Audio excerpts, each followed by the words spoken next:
Мин бер генә сүз турында. Татарча бит хәзер әйтәбез татарча кирәк, татар телен белергә кирәк, ул ана теле, аны өйрәнергә кирәк, сөйләшергә кирәк, аны белергә кирәк. Бер 2000 сүз белә алмасагыз да 200-300 сүз белеп, шуны һәр вакытта кулланып торырга кирәк. Сезгә хәзерге заман яшьләргә 3 тел белү кирәк. Урысчасы кирәк аның сезгә белем алырга, югары белемне урысча белмәсәгез ала алмыйсыз, татарча гына белсәгез. Булмай. Бөтен җирдә. Башка илләр белән, күрше илләр белән сөйләшү өчен дә кирәк урысча. Но хәзерге заманда сезгә кирәк дөньяга чыгар өчен инглиз телен белү. Әгәр дә шул вакыттан яшьтән инглиз телен белмәсәгез, сез бер кайда бара алмыйсыз, бер кайда кера алмыйсыз. Вот шуны әйтмәкче киләм. Шуңа күрә мин бер савал тартып чыгардым. Бүген хәйлә тартып чыгардым ничек тел белү турында. Минем бу Казанда чыкты бер китап шунда дип атала, Настаки двухтысячелетие. Анда ул сүз бара фән турында, гылым турында, но мин хотел бы әйтергә нәрсә турында.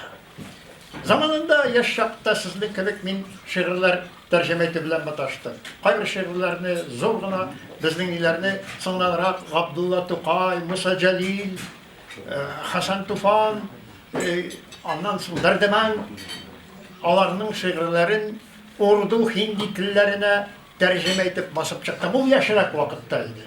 Картая башлагачтын 40 ел эшләгәчтен Тышкы эшләр министрлыгында картаеп киткәчтен берничә шигырьне татарчадан инглизчәгә тәрҗемә иттем. И шунсы кызык, шуларны язу пенсиягә чыккачтын нигәшен Тышкы эшләр министрлыгыннан киткәчтен берничә илләргә барып, анда чакырдылар. Quantum Revolution and Revolution in Literature дигән темага Кембридж университетында мин чыгыш ясадым. Аннан соң, хәзер аннан китеп, нәрсә әйтмәкче булам? Нәрсә әйтмәкче? Ничек шигырьләрне, бер шигырьне безнең бар иде, мәрхүм инде хәзер, минем яшьтәшләр чабасы иде, Фазыл Шәйх дигән сукыр шагыйрь. Фазыл Шәйх. Аның берничә китабын бастырып чыгару өчен татарча язды, шигырьләр язды. Без ярдәм иттек башка иптәшләр белән. Аның бер шигыре миңа бик ошады. Ул шигырьне мин тәрҗемә иттем. Ул шигырьне тәрҗемә иткән турында ничек ул булып чыкканын мин сезгә әйтеп китмәкче булам. Шуны тыңласагыз, мин зур рәхмәт әйтер идем. Хәзер тапсам, кай вакытта эзләйсең, тапмайсың нәрсә язганыңны. Хәзер. Монда килеп чыкты. Поисках женской красоты. Большую статью написал. Может быть, интересно. Так. И бер нидә язык дан дипломатов. Поэзия перевода дигән нәрсә бар. Булар иеп кенә икән. Шунда Фазыл Шәйхны тыңлагыз, әгәр теләгегез булса. Мин шуннан соң туктыймын. Аның бер шигыре миңа бик күңелгә ятты. Шигырьнең исеме иң кирәкле, аны тәрҗемә итәргә инглизчә бер нинди кыенлыгы юк. The most important. Но монда язган иң кирәкле дигәчтен язган нукталар. После the most important надо восклицательный знак. Шуңа күрә ничек бу шигырьнең исемен тәрҗемә итәр өчен мин бер көн уйладым. Аны уйлаганда шигырьнең ничек язылганын барсында белгәч кенә язып чыгардым исемен. И мин сезгә укып күрсәтәм. Татарча ничек язылган. Ничек мин инглизчә тәрҗемә иттем. Тыңлагыз, кызык бит ул татарча булай. Иң кирәкле бер сүз табылмады. Күңелеңә барып җитәрлек. Иң кирәкле фикер табылмады. Юлларыңа нурлар сибәрлек. Инглизчә No splendid words that time I could find. I wonder why songs escaped my mind. Believe me, those words, if we are told, could live in your heart. They were gold. What? Конечно, аны тәрҗемә иттем.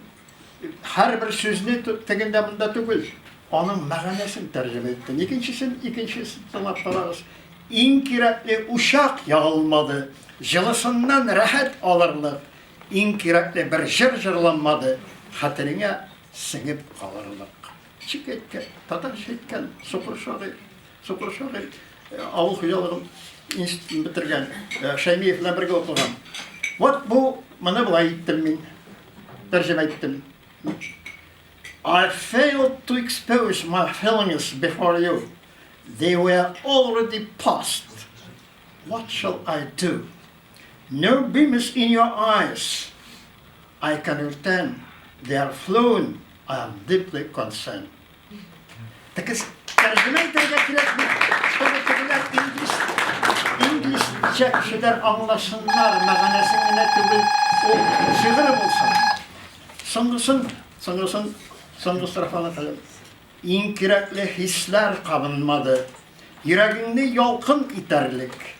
Иң кирәкле бер юл табылмады. Гомер буе бергә китәрлек. Соңгысы. The good times are past. Our joys are gone. The rest of life I should pass alone. The unspoken word is surely my mistake. Fortunately, it so happened for your own sake. Ondan soң мин теге инглизларның монда үкенич башта бара. Бөтен җирдә дә, ишесендә дә үкенич бара.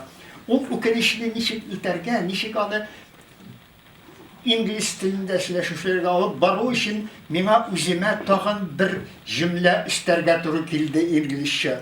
Ул булай булып чыкты. The unspoken word is surely my mistake. Fortunately, it so happened for your own sake. Мин аны уже үзем ниткәчтә шунда кыстыргачтым, Фазыл Шәйхның шигыренә. Мин аны инглизчәдән, үзем язган инглизчәдән яңадан татарчага булай дип тәрҗемә иттем. Иң кирәкле сүзләр әйтелмәде. Бу әлбәттә минем зур хата. Бәлки минем икеләнеп калу сине саклап калган шул чакта. То есть үтенә, алар кушылмаганнар, маш кушылмагының файдасы да булган. Шулай дип мин аны булай итеп чыгардым. Ул турыда булар язылдылар, булар интернетта да бар. Шулай итеп мин сезгә бер генә тәҗрибәдән ничек тел белергә кирәк, ничек аны аңларга кирәк дигән сүзне сезнең йөрәгегезгә салмакчы булдым. Теләгегез булса, конечно, ул ничә шигърият белән маташканда, тел белгәндә ул сезнең телегезне, татарча телегез булса да, инглизчә телегез булса, ул аны бик әйбәтләй, алың белән шөгыльләнгәндә, аларны әйбәтләүдән, аларны хозурлаудан сезнең галимегез, сезнең дулкыннарыгыз, башларыгыз башкача эшләп барыр дип уйлыйм. Мин шуны әйтмәкче идем. Аннан соң заманында мин әйткән идем инде Габдулла Тукайның, безнең Габдулла Тукайның бик соң гына мәртәбә, аның бик күп нәрсәләре инглиз телендә тәрҗемә ителде. Минем дустым Рабил Бухараев аны булдырды. Ул анда яшәп, Лондонда яшәп, ул аның Габдулла Тукайның күп кенә әйберләрен инглизчә басып чыгарды. Вот сезгә әле заманнар бар, башка безнең язучылар бар, башка шагыйрьләр, алар белән шөгыльләнегез, инглиз телен шигърият өйрәнү аркылы сезнең телегезне инглиз телен югары дәрәҗәгә алып барыр. Вообще, дөресен әйткәндә, татарча шигырьләр язсагыз да, татар телен сез әйбәтләрсез, аны үстерерсез. Русча язсагыз да, рус телен ныгытып аңларсыз. Минем шулай сезгә булган теләкләрем шундыйлар. Рәхмәт тыңлауыгыз.